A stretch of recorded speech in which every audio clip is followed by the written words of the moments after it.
Like a lot of other games, Fallen Terror has a super tough boss fight in the tutorial area that you're not really expected to beat. However, there is an achievement tied to beating it, and of course, you get the bragging rights. So here are my tips on how to win the battle. First, you don't have a health bar. Instead, each time you're hit, you're going to get a floating purple rune over top of you. If you get 5, the battle's over and you move on with the game. If you want to attempt this challenge, make sure to hit pause and quit to the main menu before the cutscene starts so you can try again. The checkpoint is pretty close, so you can retry really easily. Magi floats in the air, teleporting between the left and right sides of the room. This is when you can attack by jumping and swiping. When they fly to the middle of the room, they are preparing a larger attack that they are shielded and cannot be hurt, so it's just time to avoid. Magi has 4 main attacks that you're going to need to learn to avoid. The fight has a couple phases where the attacks get more deadly, but they follow the same pattern throughout. There's no parry or dodge at this point, so jumping is your only means of safety. The first attack, Magi will teleport to one side and throw a copy of their staff. This arcs high in the air and goes towards where you're standing. It can be easily avoided by moving underneath them and attacking. The powered-up version of this later on throws 3 of the staffs covering the whole room, so you just need to stand in between them to not get hit. The second attack, Magi will teleport to the ground on either side. Here they're going to perform a dive towards you. Make sure to hold the jump button for more height, and moving towards Magi where they're coming from will let you more easily jump over.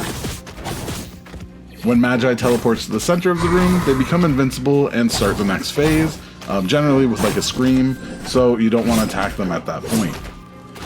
If Magi teleports to the ground and becomes all white, they will swing a scythe at you, generally disappearing and reappearing 5 times. You need to keep moving to avoid this, and be careful. The reach is a lot longer than it appears, so moving behind them is kind of the safest option. Finally, Magi may teleport to the sides and summon little lasers to shoot down at you. This starts with only 1, but as the phases progress, there are more across the stage that you need to avoid. The safest place is still usually under Magi themselves. After half health, Magi will move to the center and scream.